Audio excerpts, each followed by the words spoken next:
Everyone, welcome back to CyberSecurityTV. Today we're going to talk about the cross-origin resource sharing, or aka CORS, in depth. We'll take a look at some examples. We'll take a look at the attacks and possible defense. Now, before we deep dive into what the CORS is, let's talk about the same origin policy. So the same origin policy is a restrictive cross-origin specification that limits the ability for a website to interact with the resource outside of the source domain. Let's take a look at the example. So here we have one site called http://example.com, which is trying to interact with one of the API, which is create user. Of course, because they are both part of the same domain, the request will be granted. And as you can see, they can access the request as well as the response from the create user API. Now, in this scenario, the http://example.com is trying to access https://example.com API create user. In this case, the request or this is the communication will not be allowed or denied. Why is that? Because as you can see, the protocol or the port is different, which is https://example.com, and here the request came from HTTP. So with the SOP, this only allowed access resources within the same domain. Now this was defined. The SOP was defined many years ago in response to potentially malicious cross-domain interaction, such as one website stealing private data from another. It generally allows domain to issue requests to other domains, but not to access the responses, and that's a key part. Now the web has changed ever since after that, and probably right now in the enterprise application we have multiple applications running, accessing and making requests from the other domains, right? So that's impossible not to allow that, and that's how the CORS has begun. So this is a control relaxation of the same origin policy, which is possible using the cross-origin resource sharing. The CORS uses a suite of HTTP headers that defines trusted web origins and associated properties such as whether authenticated access is permitted. Now let's see an example how CORS is going to help us doing that. So in this case, let's say we have same website example.com, which is trying to access https://example.com create user API. Of course, by default, if we did not have a CORS, this would have been denied. But with help of the header, so access control allow origin, if this is set by the http://example.com, then of course https://example.com, like the other domain, can still access, make a request, and get the response from the other domain. So this is a key aspect, right? If you put anything in the allowed origin, that means you are able to, you trust that origin, you trust that domain, and you're allowed that domain to read the request as well as the response.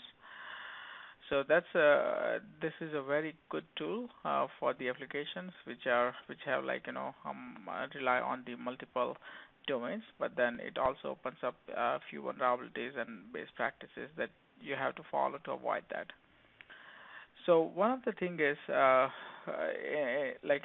example, if we take a look at the CORS, right? So some applications that support access from multiple origins, they do so by using a whitelist of allowed origins. So you would put a list of, for example, you trust abc.com, inside.abc.com, right, xyz.abc.com. You'll have a list ready, and you put it in the allowed origin, and then when the CORS request is received, the supplied origin, so from wherever the request has originated, is compared to the whitelist. And if the origin appears on the whitelist, then they're reflected in the access control allow origin header, which we just saw in the previous slide. So for example, let's see, the application receives normal requests like this, where you can see the get data is equal to host cybersecurityTV.com, and origin is the infosec.com. Now infosec has requested this page. Now if CyberSecurityTV, which is of course our channel, if it allows the access to this origin, then it can read the response from that. So this is typically how it works, but many times the system administrator or maybe the developers do not quite understand how to set up this uh, origins or how to create like a list of allowed origin. So sometimes what they do is they do like access granted to all domains ending in this. So they will do star.cybersecuritytv.com. That's a bad practice. Why? Because someone can set up like hackercybersecuritytv.com and it will be allowed because it's a star cybersecuritytv.com, right? So any attacker can gain access to that. Sometimes you will see like access granted to all domains beginning with this one. So at the end you can append anything such as hacker-website.net and you can still get access. So you have to be very cognizant and you have to be very, very sure on the list of origins that you are about to trust.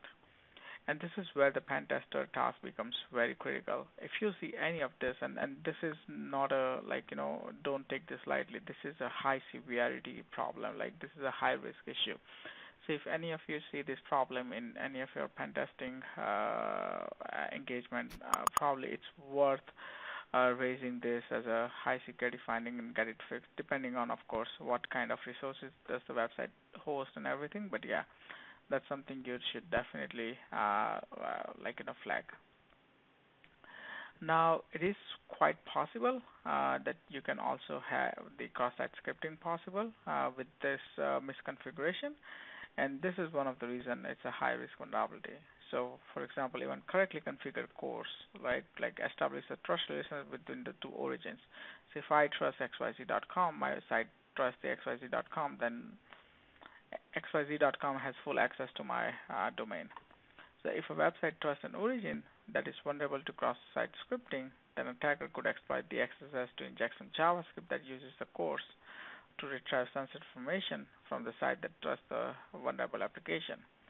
So, if I trust xyz.com and xyz.com has XSS, the attacker can exploit XYZ, and they don't have to exploit my website. So here's the example. My website is cybersecuritytv-website.com, and the origin is api.cybersecuritytv-website.com, which I trust, of course. So if there is a XSS possibility in this one, in this website, then hackers could just easily exploit this problem, which is api-cybersecuritytv.com, and they will put the core stuff here, and of course you all know how bad cross-site scripting can get, so they can exploit pretty much everything from there. So that's why it's very important to have the right configuration. The other possible attack with the misconfiguration is the TLS interception. So suppose an application that rigorously employs HTTPS also whitelists a trusted subdomain that is using plain HTTP.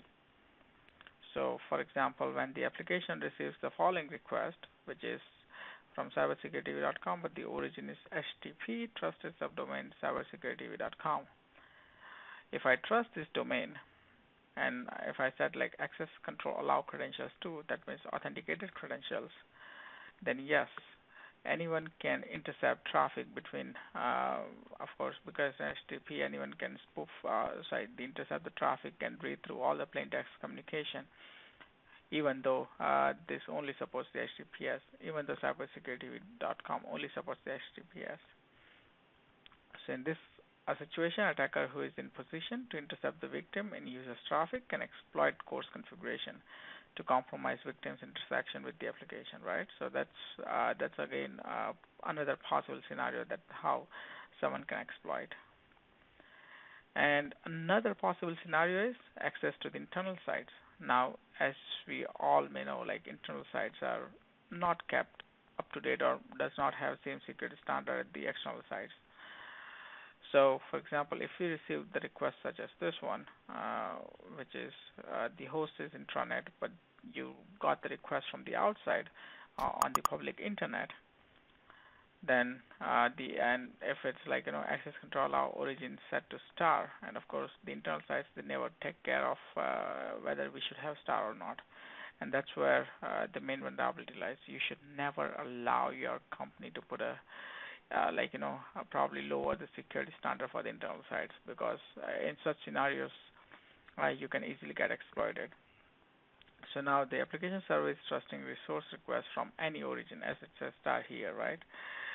So if users within the private IP address space access the public internet, such as hackersite.com, then a CORS-based attack can be performed from the external site that uses the victim browser as a proxy for accessing internet resources, right? So a hacker site can easily use this site as a proxy to access all the internal resources.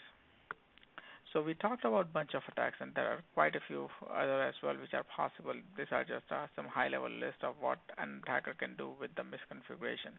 So what are the defenses? So the first one is if a web resource contains sensitive information, the origin should be properly specified in the access control allow origin header. You make sure you only put a name of the trusted origin there if and only if you trust the domain. Otherwise, do not put in there. Next one, it may seem obvious, but origin specified in the access control allow origin header should only be sites that are trusted. In particular, sometimes I've also seen this like dynamically reflecting origins from cross-domain requests without validation is readily exploitable and should be avoided. Sometimes, whenever you get the origin request, like whenever you get some origin in the request, the server would put that site into the trusted domain and give the response. That's something you should definitely avoid. Next thing is avoid null because it is possible that someone can trick users to make a call from internal documents and sandbox requests, which can have the null origin. And the CORS header should be properly defined in respect of trusted origins for private and public servers. So avoid putting in null as well. It's not better than asterisk as well. So do not try asterisk as well as wildcards or null. And as we saw in the last attack, like avoid wildcards in the internal network. Trusting network configuration alone to protect internal resources is not sufficient when internal browser can access untrusted external domains. So if your infrastructure is only restricted to internet and no one is allowed to access public internet, then it's okay, but otherwise it's not advisable to put a star in the internal network as well. So these are some high-level attacks and defense possible with the CORS. I know this was a very complicated topic, and I tried to simplify it as much as I could. And this is a high-risk vulnerability. So if you ever see this, if you ever find it, please report to whoever is the owner and try to get it fixed as soon as possible. That's it from now. I'll see you guys next week. But if you have any questions, comments, meanwhile, feel free to post it on the channel comments down there, and also hit the like button on the CyberSecurityTV Facebook page. Probably I'll put the updates and stuff like that on the page, so you can be in the receive latest updates whenever it's possible. That's it from now. Thank you so much, and I'll see you guys next week.